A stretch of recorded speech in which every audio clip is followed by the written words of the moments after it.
in politics about 4 years ago.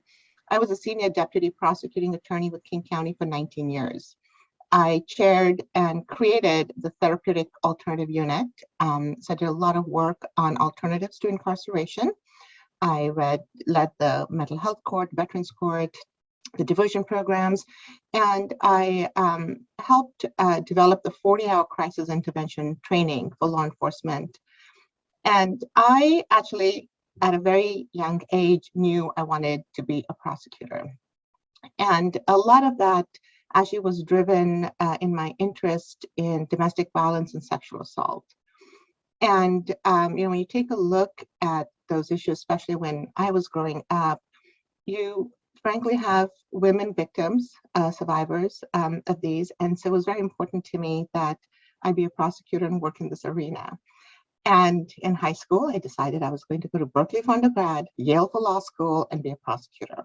I went to Berkeley. Yale did not want me. UW did.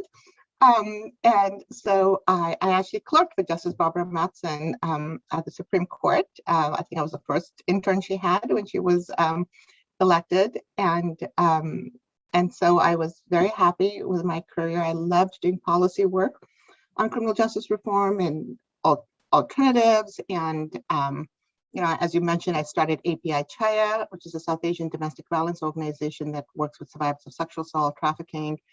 And then while I did policy work, I wasn't really involved in politics. I voted, and I considered myself a good Democrat for voting. And then we had our national election in 2016. And for the first time ever, I was actually hosting a huge election night party. And it's something I'd never done before. And the reason why I was hosting such a big party was because when President Obama was elected, I was so excited. And I remember, the Seattle Times had done this front page, which had all the presidents on them. And I remember spreading it on my table and calling my kids and saying, hey, children, take a look at all the faces of our presidents. And my daughter, who was 3, comes to the table, takes a look, and she goes, where's the page with all the women presidents? And I was like, oh, honey, we don't have a woman president in America.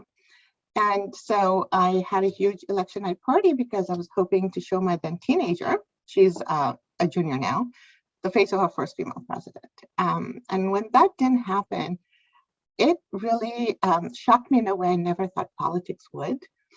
And a lot of it was because I felt like my career working with survivors of sexual assault and domestic violence and working with mentally ill individuals had been mocked. And so that December, for the first time, I went to a Democratic Party meeting. I didn't know what I wanted to do. I just knew that I had to get involved. And then 2 things happened. The local mosque in Redmond did a hate crime seminar, and I was there. I had gotten involved in hate crime prosecution after 9/11 when a Sikh cab driver was assaulted in Seattle. So I was there along with 6 other police chiefs and this large auditorium. And it was just so eye-opening for me to be in that space and to hear people talk about how scared they felt. There were people who didn't know if they should buy a house or buy a car or whether they would be allowed to live in this country. And I remember thinking, I never remember feeling that scared growing up in California. And then 2 days later, I went to the Indian Association of Western Washington, who was having a safety forum, and it was the same thing. We had families from Sammamish, Bellevue, Redmond, talking about how their children had been told that they were going to get deported. And so that weekend was when my husband and I talked, and we decided I was going to run for the Senate seat because it was really important that people who look like me be represented in the halls of power. And so changed my entire career, ran for office, and that's how I'm here. So thank you. I'll go next. First of all, Nicole and Kate, congratulations for this event. And I love that the participants are so diverse. So just, pushing the agenda of diversity, inclusion, and belonging. And then, of course, to be part of this incredible panel that I feel so humble with Senator Dhingra and Justice Whitener and Dr. Taylor. So thank you for giving me the opportunity to be here. My story is a little different. My heritage is Cuban, and I came to this great country with my family in the 60s, and we grew up in Miami, Florida. We've been here since 2008. And when I was 7, my dad passed away. So I'm the youngest of 4. I have 3 spoiled older brothers. I know this is being recorded. And my oldest brother is an engineer. He's a PhD in engineering. And he had a tremendous influence on the 3 younger siblings. One brother is an architect, and the other brother went to engineering school with me and became a nephrologist.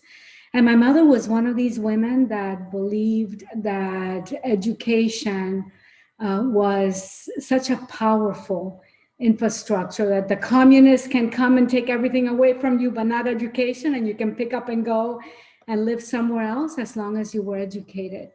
I actually, like Kate, I loved acting. My dad's family were actors and painters and poets, and I had that romanticism about me, but I also loved STEM, like Nicole, that she is kind of on both sides too.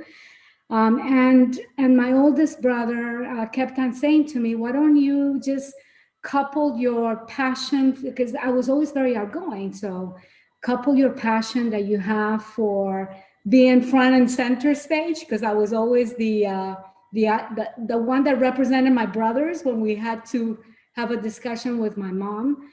And so I took that strength along with my passion for math and sciences. And I went into engineering, and I went into industrial engineering because I love statistics, I love operations research, I love the predictability of systems. And so that was a perfect fit for me. And that's how I ended up as an engineer in this wonderful field that has allowed me to do so many things and hopefully give back. And so that's my story.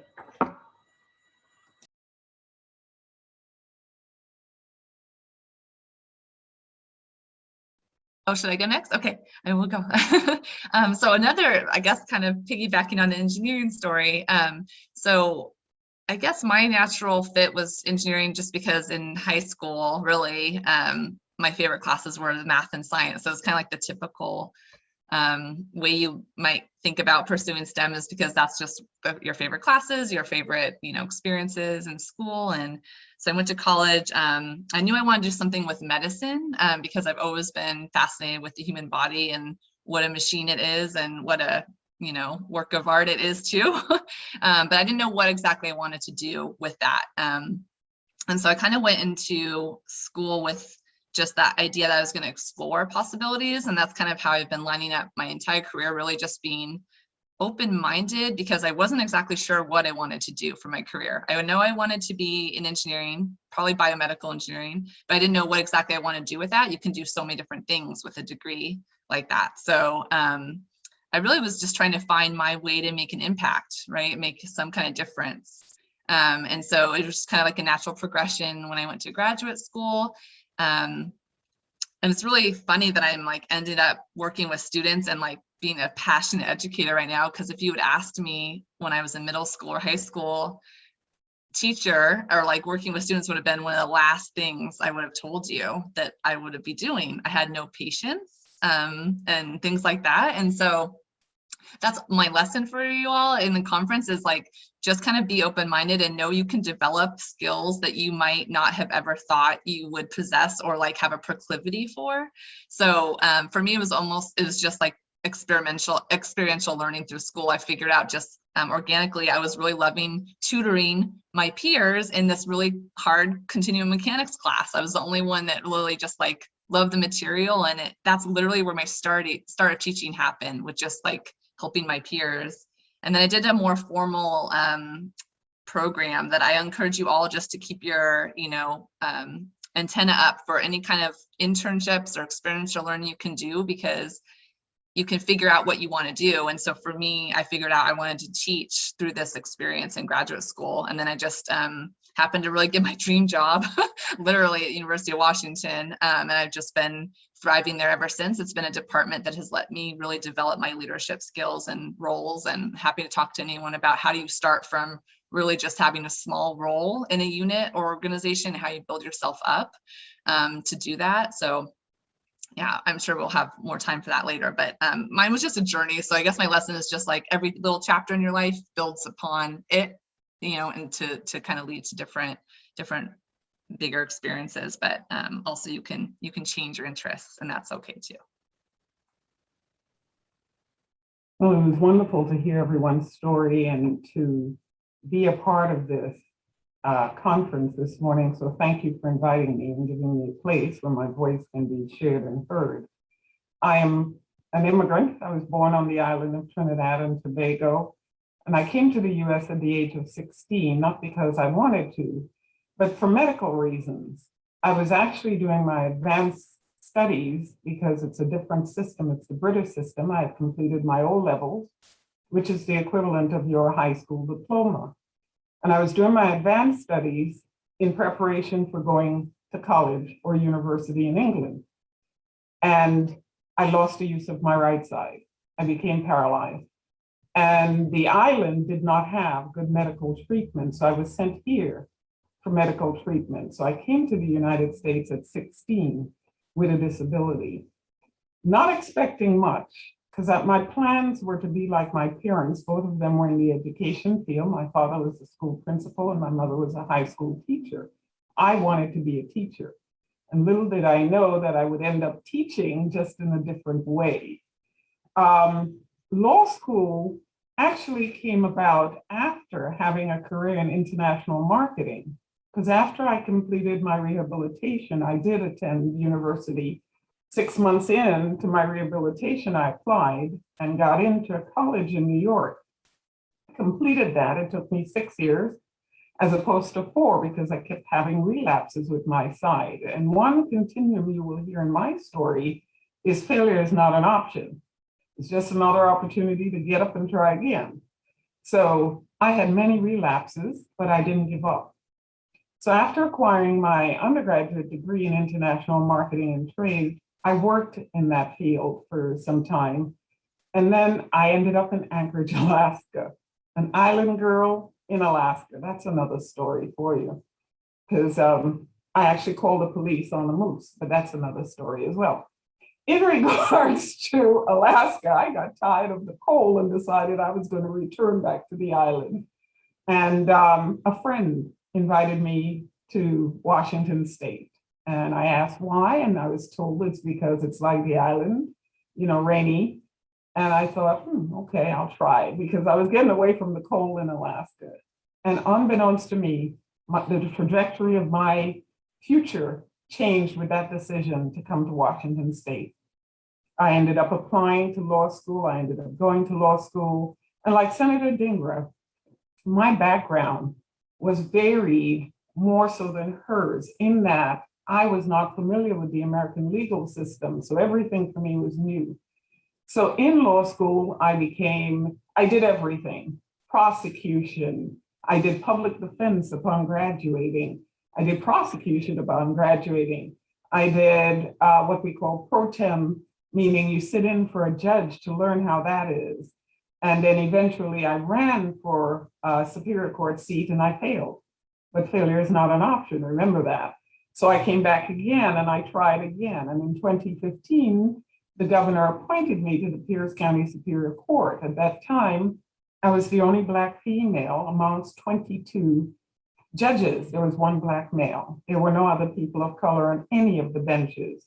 And I'll discuss that later as we chat, because being the first is important, but being the last is even more important, in that you have to make space for others so you're not the only one.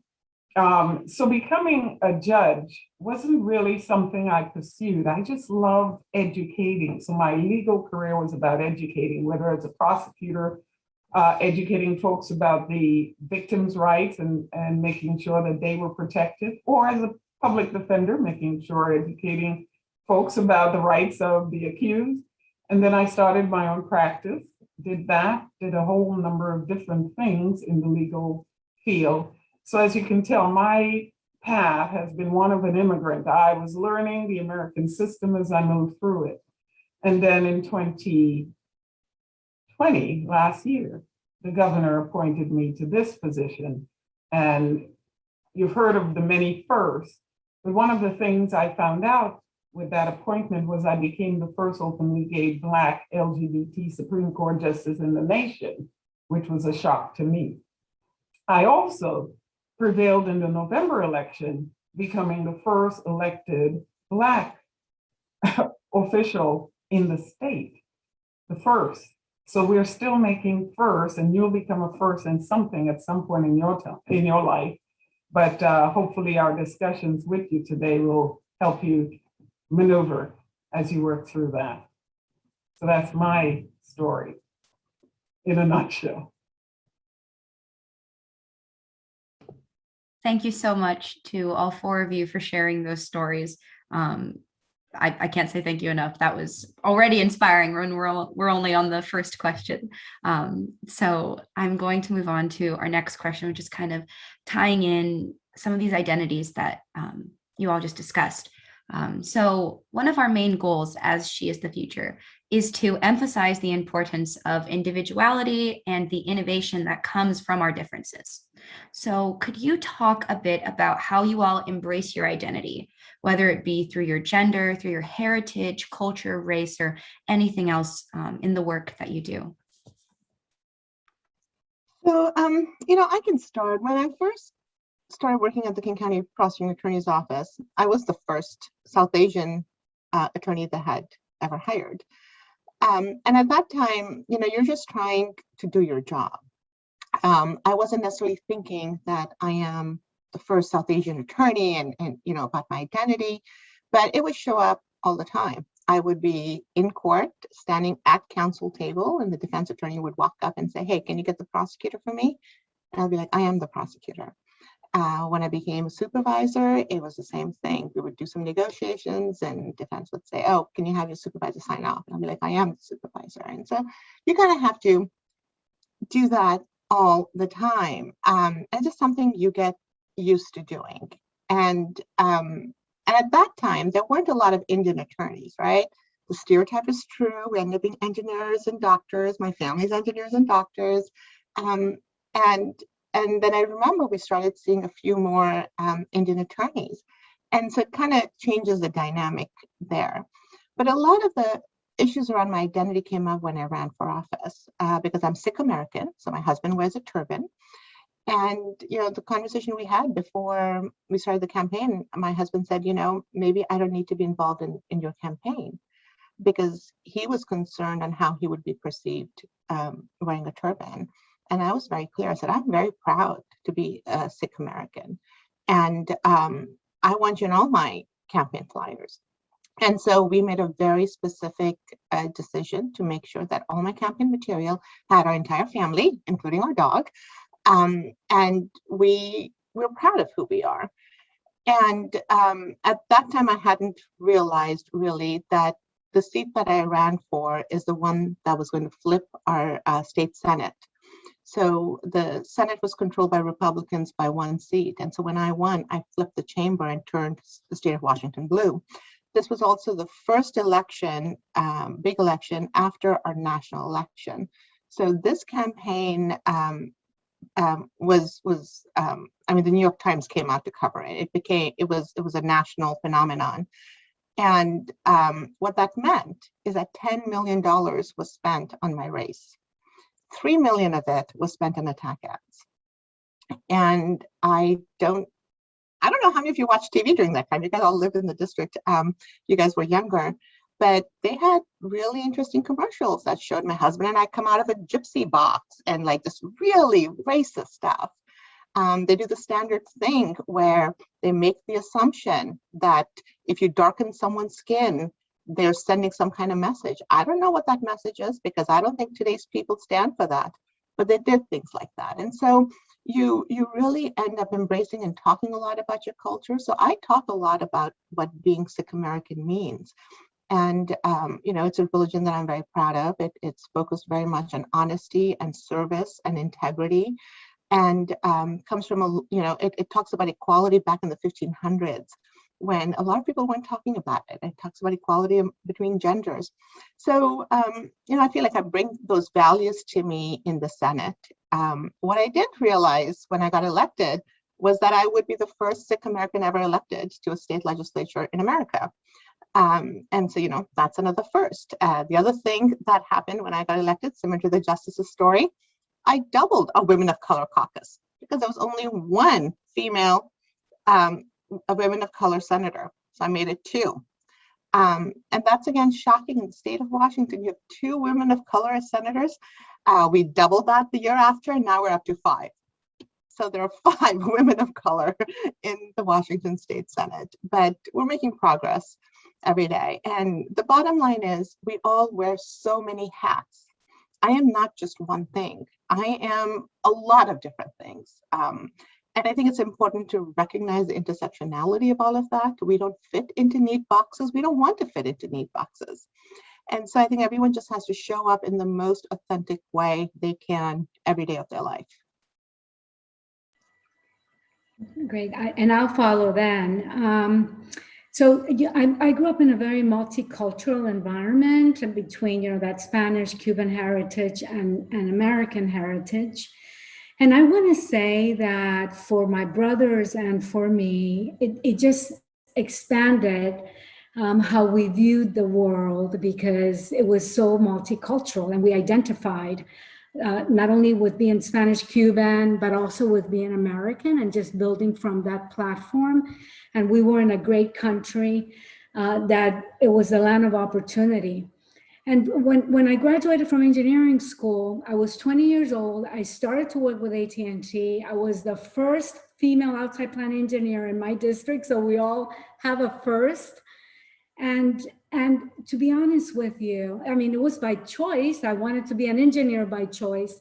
I didn't think much of it because I had grown up with 3 guys. And so that was a very common environment for me. But as I progressed in my career, I realized that we had absolutely some challenges. And, one of the things that I will share is that we do have a responsibility to really bring diversity, inclusion, and belonging into organizations, because it does make organizations a lot richer and a lot more innovative and creative, and we experiment and debate, and that gives us a very strong position of strength. And I'll just say a little story, and then I'll pass it over to Dr. Taylor or Justice Whitener. You mentioned that I'm in some public boards. I sit in public boards today. There's 4 of them. And in 2 of my public boards, I actually chair nominating and governance. And what we do with the nominating and governance committee is we govern the structure of the company as independent directors. We also look at board composition, et cetera. And if you look at the corporate American boards, they are not as diverse as they should be. So I have a responsibility to extend that diversity in the position that I sit on. I just recently was conducting a couple of board searches, and what was very evident to me is that in terms of the talent for independent director of boards, so that we can bring that diversity, the talent is there. It's a process issue.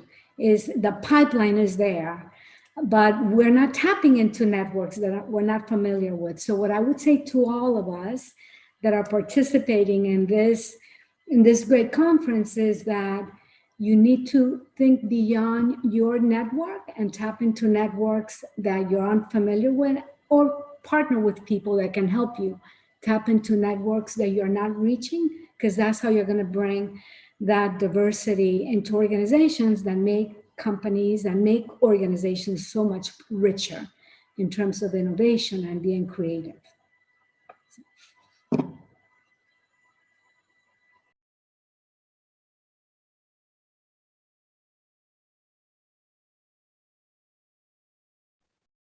I guess just real quick, like the other panelists have said, our identities are a lot of different things, and we wear a lot of different hats. But I think probably the most, obvious thing for me on my radar is that, I'm a female engineer, or I'm an engineering faculty member who is female.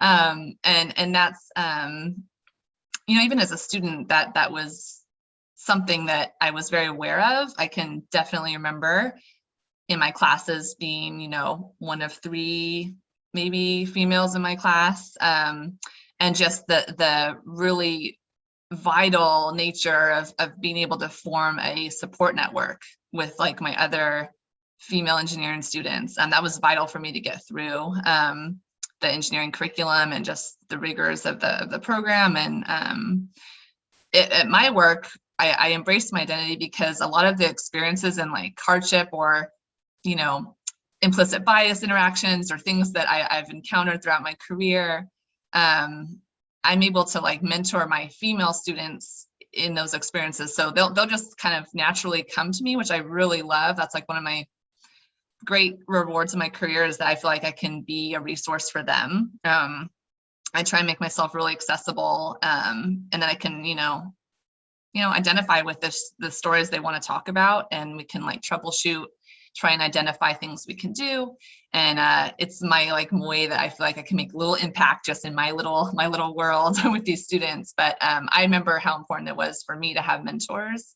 And so like, that's just how it manifests at my work, just, you know, giving back to try and be a mentor. And then also I still need mentorship. So everyone, my co-panelists, I'm looking at you all and getting lessons from how you embrace life. And that's what I'm always looking for. The chair of my department was a female. So we're lucky in bioengineering to have really good representation compared to other engineering disciplines, but it's still definitely an issue. And you know, I messaged from day one in my classroom, like how important diversity is to innovation, right? And like, why as engineers we need to really care about that? And that means all kinds of diversity, like not just gender diversity, but really trying to message that to my students. And then also it's really fun because at work I get to work on like projects where I'm trying to work on that in the curriculum too. So not just from like the student experience, but also like, how do we train bioengineers to think about these things and be trained to be inclusive members of the workforce and stuff. So that's one of my like personal values that gets to get manifested in work because I have those opportunities. So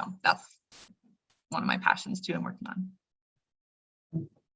Wonderful. It's interesting. I keep coming in at the end of this conversation and I'm hearing my story and everyone, which is just wonderful. Well, you've heard of all of my identities, so I tend to see things through intersecting eyes. I can't help but.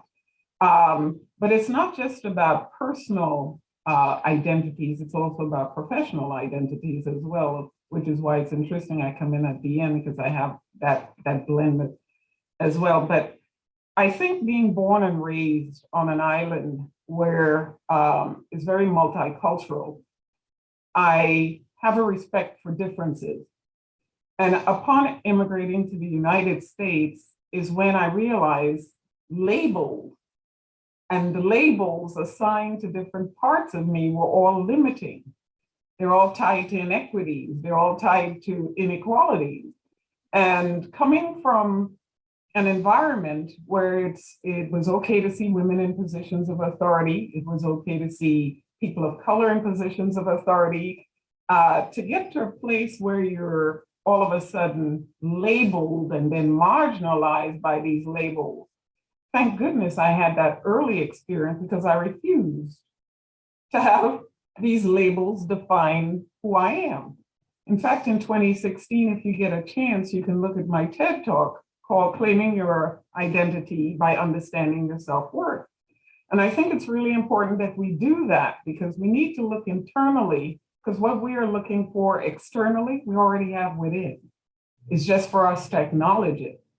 So my identities are mixed. And I like to acknowledge differences, but I also like to acknowledge similarities because I think we have differences, but we have a lot in common and we tend to look at our differences and it tends to divide us. But if we look at how many ways we intersect, we will realize how many ways we actually are connected. And I think that's where our strength lies. So that's my response to that one. You know, I'll just add to that, Justice. And, you know, when I decided to run for office because I didn't really have a political background, that is really what I ran on, was talking exactly about that. Because, and I want to hear more about the adults because it's true kids. I can call you guys kids because my kids are your age. You know, as adults, what we all have in common is we want our kids to have a better life than we did. And we want to leave the world better than we found it. And I think if those are your common values, you can really move forward together in a very different way. And it is going down to that basic. And I think at our basic, we all want to be able to trust each other. We would like more integrity, especially in our electeds or people in power. So I think there's a lot of conversations we can have exactly about how we are similar and how we want similar things. But just remember, acknowledging similarities does not mean to say you devalue the differences that we have, because that's also part of our identity. And that's the value in it. So we're going to have differences, but we have a lot of things in common that we can work together on and see each other and value our worth and the worth in each other by acknowledging the differences, but understanding we're more similar than we think. And that goes to Martha's point about diversity on boards. And there's so much information on the more diverse a board is, the better the corporation is. So it's all about the whole package. And Senator, be careful. That's why I keep jumping in. I love diversity, don't get me wrong, but diversity is not the same as inclusion. Mm-hmm. So you could have a diverse group and people feel excluded. So it really goes to valuing the worth of those that are included so that we're seen, we're heard, and we're part of the whole. So don't just go for diversifying and then you end up with a nice, beautiful rainbow color and then everybody feels left out. Let's be very inclusive in doing that. Yeah, for sure. Well, I just want to say thank you so much for that conversation. I think that everything that you're saying is so important for us as young women and young men who are joining any gender identity as we're young students entering into these spaces.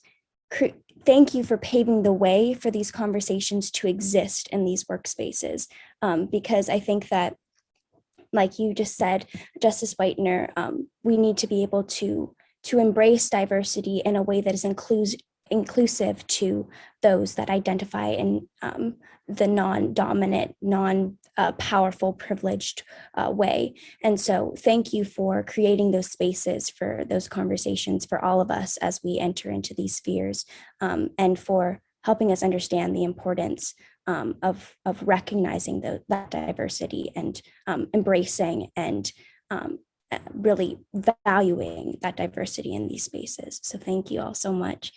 And I think with that, a question I had, I know all of you have talked about being women of multiple identities in male-dominated fields. I wondered if you wanted to add anything on about that. And then also, if you have any kind of advice for how you make sure your voice is heard and in these spaces, and do you always feel like your voice and your opinion holds as much weight as your male counterparts?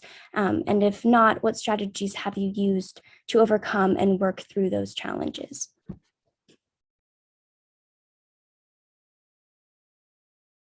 We want to change the order, maybe. Justice wants, maybe you want to go first? So you want me to go first, or Dr. Taylor, are you going to go first? Oh no, it's okay. You can go first, definitely. I was just saying we could change it up a little bit. That's a great question, and I have to tell you, regarding working in male-dominated spaces, I never stop to think about it until I get asked that question, because we all come with our backgrounds, experiences, and qualifications to do the work that we need to do. And that to me is just energizing enough, especially in the fields that I have been in, technology and software, where I get to invent and experiment and lead organizations that create amazing platforms for the world to be a better world. And so I never stop to think about it until I get asked that question. It is a male-dominated industry, and I've joined that industry by choice, but my responsibility is to try to bring that diversity, inclusion, and belonging where I have the power to do that as much as possible. Why? Because I know that it just makes us a lot stronger as an organization. Now, having said that, I've been in situations where it's been uncomfortable, that someone has been disrespectful, or that there are some institutional barriers, and we've talked a little bit about that, or even your own internal barriers that you carry within your heart. And you just got to work through that. If someone is disrespectful, what I would say is you nip it immediately, right? You don't look the other way. Even if that individual is not being disrespectful towards you, but to somebody else, if you turn the other way and ignore it, you're just as bad. You're just as guilty. So you've got to make sure that you help flush that out. And as far as the institutional barriers, breaking those barriers, when I was pregnant with my first son, who's now 20, I had this big promotion. I became president of a big organization. We got transferred from Miami to Massachusetts. And then I realized I was pregnant. I was 38 years old. And I said to myself, I'm not telling anyone I'm pregnant because I don't want them to do the backstroke on that job. And it wasn't until I was 7 months pregnant that I got my organization in place. And I said, hey, I know I'm getting a little bit bigger, and it's not because I love Dunkin' Donuts. It's because in 2 months I'm going to have a child. It shouldn't be that way, right? So we've got to work. We've got to break a lot of those barriers. I want to say that we're a lot better than how we were 35 years ago when I graduated from engineering school, but we still have a lot of work to do.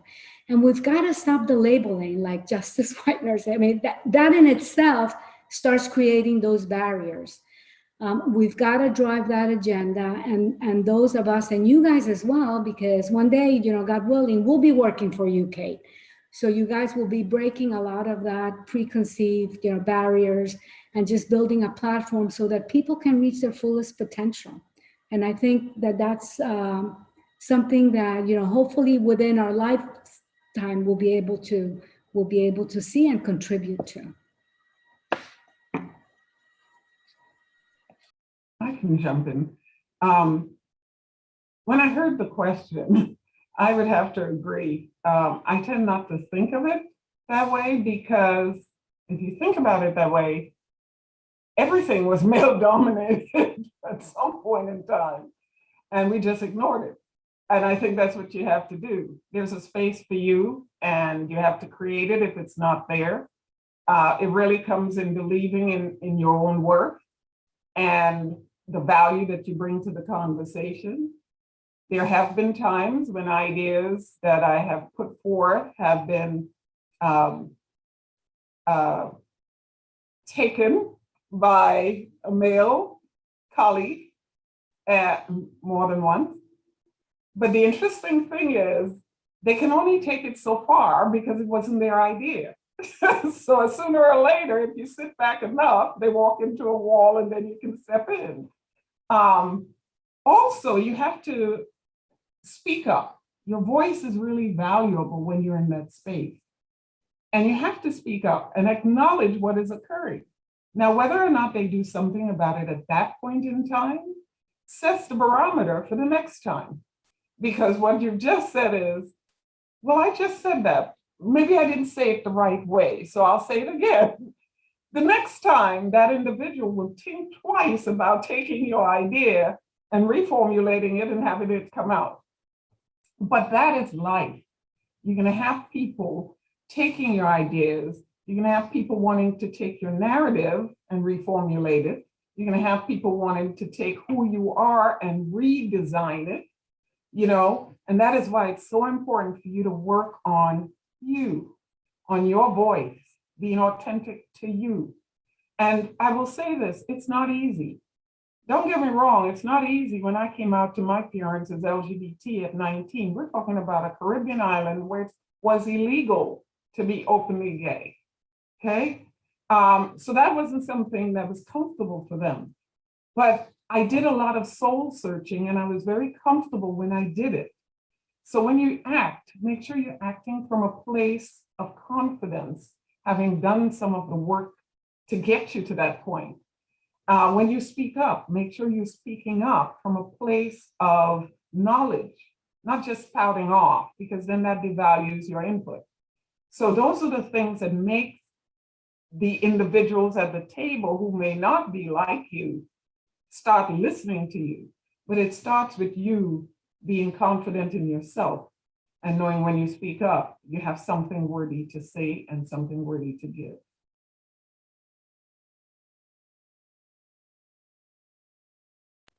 That's great. I'll just jump in real quick. I just love the knowing your self-worth. I mean, that's helped me so much when I'm surrounded by these genius people, and I just feel like, gosh, I'm surrounded by geniuses. What am I going to bring to the table, right? It takes a really, I don't know, confidence in yourself has been something I've been working on over the years, and that's how I figure that I still fit and I can contribute, is just constantly having that dialogue with myself about, no, like, you bring this to the table, you might not be like skilled in that same set, but look at all the stuff you can do, right? So it's like finding out where you can contribute and being confident about that. The other thing I've encountered is that you might not be able to get the attention or like share your ideas, especially in like a really fast meeting or something like that, and you literally just can't get a word in edgewise. I'm not sure it's a male-female thing. It's a lot of personality issues too and communication styles. But what I found that works later is like maybe take a pause, unpack it with someone you trust, and then figure out a way to address your good ideas and submit those, but maybe in a different forum or maybe later. So like, I've done plenty of like follow-up emails, like, actually, I was gonna say that too, and like, here's my ideas, and here's all awesome stuff I'm already doing. Oh, wow, like, and people, I need it, but I didn't get a chance to share it with you because you overtalked the whole meeting, right? You don't say it like that, but there's ways to, you know, share your ideas and your worth, and make sure. I think the other big thing is start getting comfortable being your own self advocate. That's like my number one thing, is like, and it takes practice because some of us are self-effacing, but you really need to get used to being your own advocate. No one's going to really do that for you. You have to get comfortable doing it. And the other thing is like, try and establish a culture of looking out for everyone else. So like, I make it a practice with my colleagues, and we've all kind of done this, is also like elevating others. So who's not getting the acknowledgement in the room, who's done an awesome project, but they're just really quiet and they haven't been, you know, advocating for themselves. Can you do something to promote them too? Like, you know, kind of sharing in the wealth and making sure they get the attention. I found that that really just builds up the culture of positivity in your workplace. So also just make sure you're always reporting up to your boss. They're not going to know what you're doing. And I think there's some tendency that we assume that people might be paying attention or they know all the awesome work I'm doing. No, you have to make sure you are sharing all the things that you do with your boss, like whether that's a quarterly report or, you know, keeping track literally. For you all might be your mentors, like just making sure you're reporting up and get used to that. That's my big tip. That's been really helpful. These are all such great things. And the only thing I'll add is I'll tell you a story. So I mentioned that I was one of the trainers at the crisis intervention training for law enforcement. And after doing it for a couple of years, you know, I wanted to audit the whole class, because it's good to kind of do that. And so it's a week-long course. So I walk in this one Monday morning, and it just so happened it's an auditorium style class, and it happened to be all male. So I walk and sit in the last row, and you know, the first speaker starts. So the cop in front of me turns around and says, "Hey, honey, can you go get me a cup of coffee?"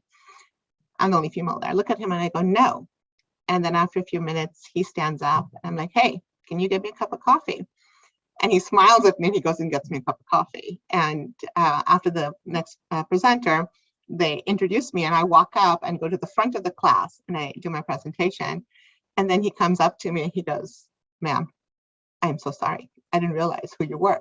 And it's really interesting, right? Because I don't know what he was thinking. And then he, just because I have the title Senior Deputy Prosecuting Attorney, you know, Chair of the Therapeutic Alternative, he felt he had to apologize to me, because until that title, he had no desire or inkling to apologize, but he recognized that his behavior was not okay.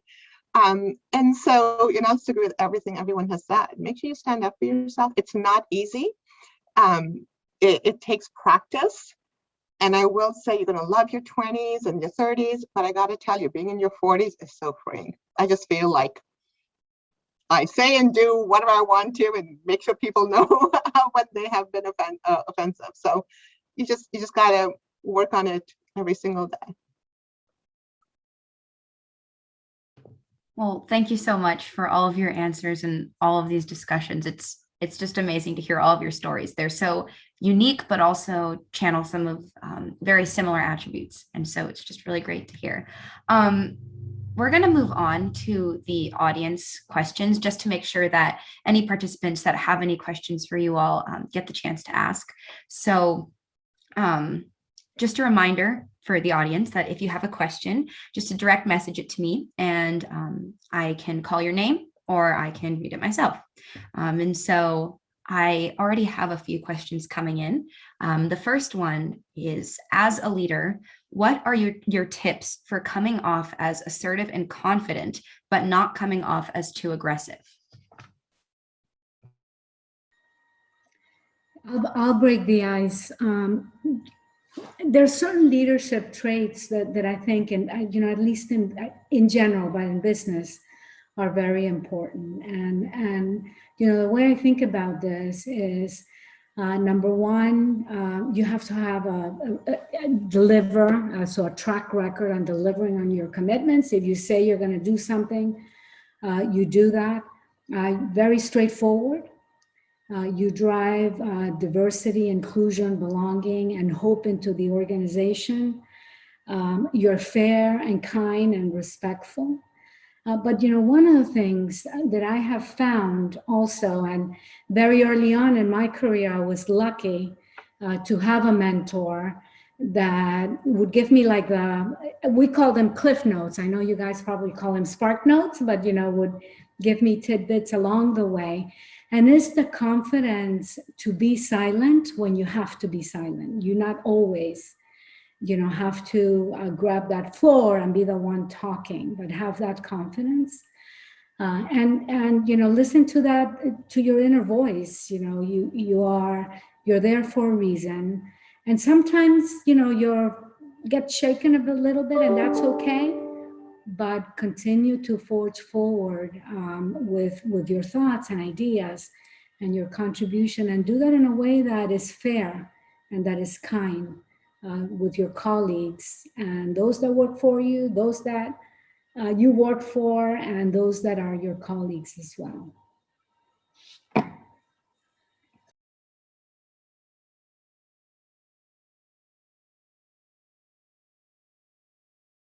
Good leaders, I think, understand it's not about them. It's really about the cause, the organization, the effort that's being put forward. It's really not about you.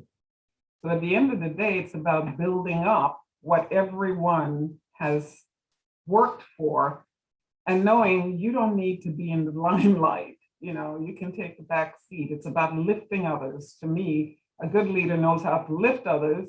And if things go bad, know to step up and acknowledge it.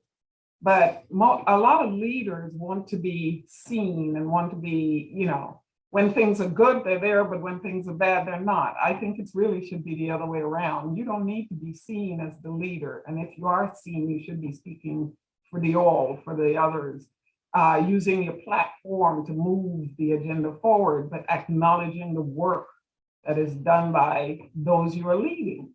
So it's not about you. And I think everything that you've heard is correct, and respect is huge. You have to garner respect, but to do that, you have to give respect.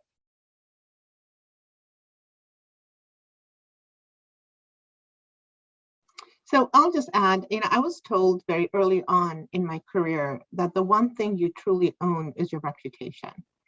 And I think that's really important. And I also think it's very important for you to emulate your values. And so the manner in which you show up should be an extension of who you are and how you want to treat people. And to Martha's point, many times being a good leader is about listening. It's about creating that space to hear from everyone, to hear about diverse points of views, and make sure you are creating that space for everyone. But I think you have to be very thoughtful and deliberate, and really think about the reputation you are creating every time you show up. I don't really have too much to add to this wonderful advice already. So Yeah, and in my workplace, I have the luxury of doing a lot of one-on-one kind of mentoring with the people that I'm leading. So I really value that. I can take more time because I have more of a coaching leadership style, and that I like to help them set goals and just be really supportive. But I like, also letting them figure out what they want to get out of the different experiences so that, they can be mindful of their own professional development too. And like, how can I support that? So. Well, thank you for that discussion. The next question I'm going to move to is from our participant, Nicholas Alfonso. So you can unmute and ask the question. Okay, thank you. So I was wondering, how can men help to deconstruct gender norms and stereotypes in the workforce? And so I guess what can our role be in that sense? Well, Nicholas, I think acknowledging the power that you have as a male in America, understanding that you will be in spaces where you will be acknowledged, where a woman will not, and speaking up, stopping the bias, and implicit or not. I always say, implicit bias is wonderful, and I think all of you know about it. It's your subconscious bias. But to the receiver, it's really the impact, because they can't read your mind. So it's stopping the manifestation of the bias, and you will be in those spaces where you can stop it. You will have that power. You already have that power. You have a power that women don't have, and we're still striving for. So I say, use that power, acknowledge your power by using it to effectuate the change that it's clear to me you already know needs to be done. Powerful. I think that the fact that you and colleagues of yours are participating in this event is very representative of that. And that's one. And two, we have a Spanish saying that that basically silence is acceptance. So if you see something that el que calla otorga, so if you see something that is wrong, and you turn a blind eye or look the other way, you're just as guilty. So just like Justice Whitener said, you have a responsibility. You're part of that inner circle. And the fact that you're part of that inner circle, you can affect change in a very positive way, driving that diversity, inclusion, and belonging. That the last comment that I will make is that in the corporate world today, in public companies, like you see Amazon and Microsoft and all of these companies, diversity, inclusion, and belonging is very strong in the agenda of all the way from the board down to the management structure of the organization. A lot of that is being driven by investors and folks like you. And so we have to continue. We're moving the needle. We need to take labels away, but we're moving the needle in the right direction. And it would be folks like you, Nicholas and Reed, and the guys that are being part of this conference that will make a difference here going into the future. And in full disclosure, Nicholas is my son, but he joined at his own accord anyway. Thank you for being here, Nick.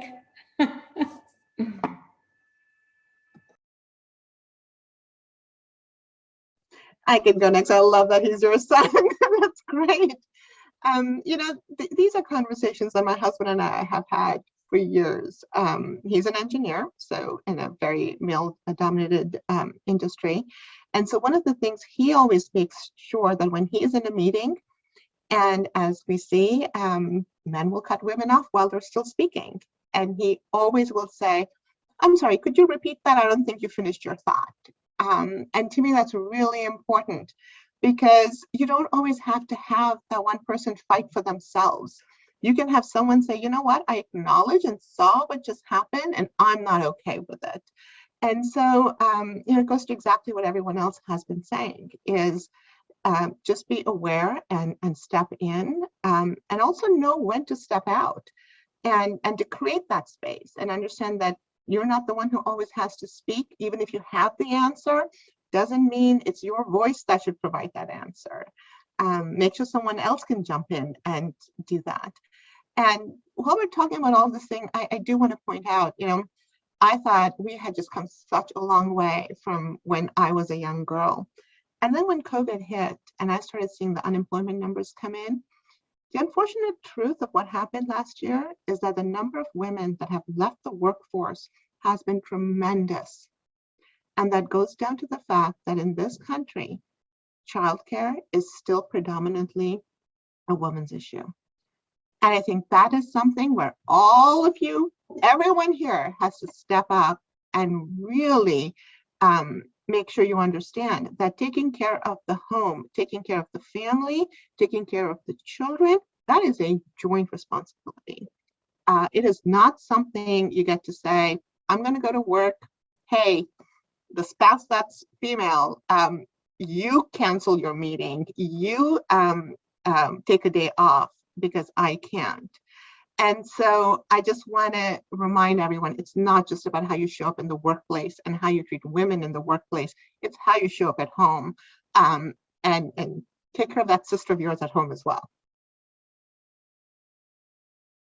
Gosh, that is fantastic. I feel that so much for the pandemic. I have 2 small kids, and boy, it's been a struggle. The other thing I was just going to say is, since we have a lot of students on the call, is you can practice these skills that all the panelists have been giving you wonderful tips like now. So when you're in your small teams that you're doing projects with school, practice being an inclusive team member and making space for people that might not be comfortable sharing their ideas right away. Maybe they take a little longer to warm up, or maybe they want to communicate their ideas in a different way than you're comfortable with. So maybe you like to talk about things verbally, but someone else might want to do it all electronically through email or Google Docs.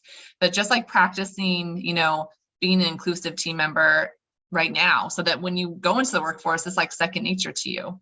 Standing up for when you see things that are, being disrespectful, but also just like, because if you help contribute to a positive teamwork experience for that one female student, like, you have no idea what kind of impact that could have on that student. It could change the course of what they pursue, honestly. And so it could be like a really formative experience. And so you could really, have a positive impact. So just know that. Thank All you right. very much. Oh, sorry. No, thank you, Nick. So it looks like we are just about at the end. So I'm just going to ask one final question to wrap this whole thing up. And that is, do you have any final advice for our participants before we move into our lunch section?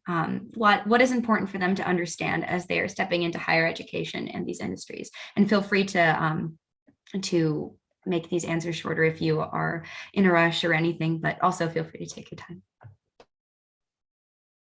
I'll start. To me, life is short. I know you're young and you think you have forever, but life is short. And I'd like you to think about it as short. So therefore, live your life to the fullest. Experience your life to the fullest. Explore as much as you'd like to explore. If you want to be, I don't care what you want to be, go for it. Don't wait. We have a tendency of putting off. Work towards it and just go for it. Life is too short. Live your authentic life. It's yours.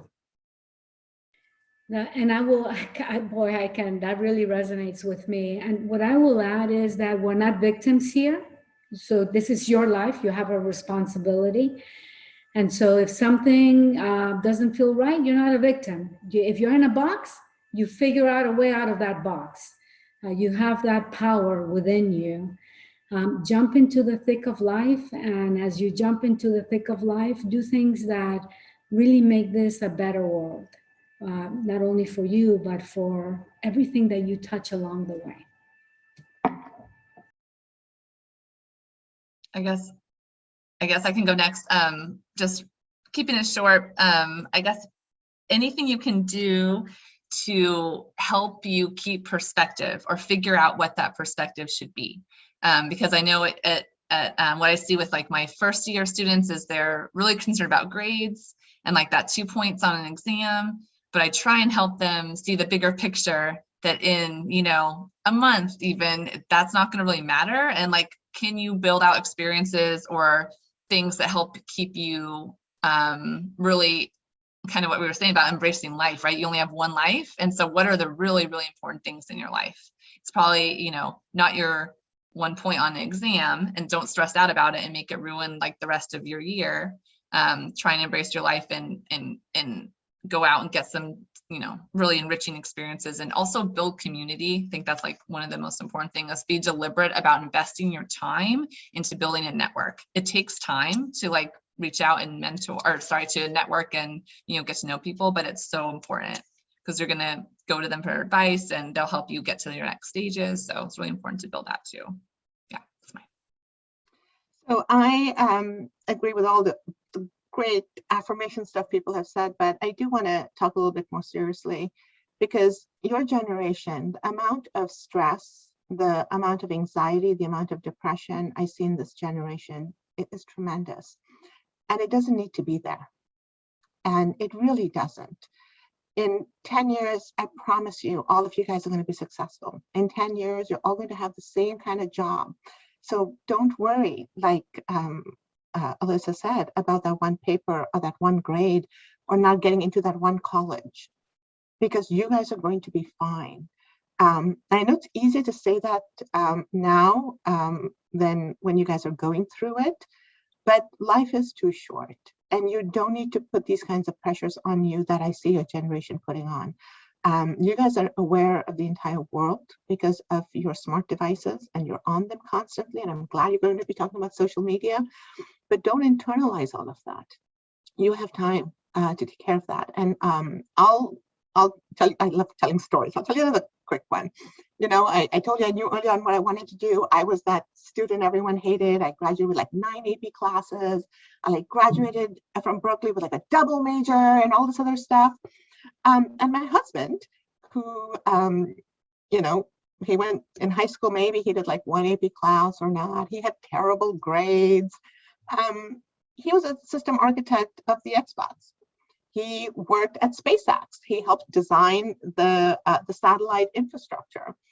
You know, that's a badass career. His grades were atrocious in high school. And so it doesn't matter. You guys will find your passion. You will find your way. You know, just enjoy the ride, but make smart choices. And at the end of the day, remember, this 16-year-old came here in a wheelchair, and look where I am today. Believe in yourself. We believe in you.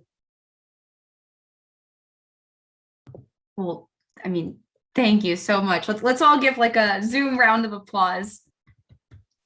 That was a fantastic last question or discussion to end off on. But before we move on, seriously, Kate and I just want to say a huge thank you to our panelists, Justin G. Helen Whitener, Dr. Alyssa Taylor, Martha Bejar, and Senator Manka Dhingra. We don't know how to thank you enough. Thank you so much for dedicating your time to us today. And like the space that you all created through this conversation was like me sitting here as a young woman. It was just the most affirming and energizing and refreshing place.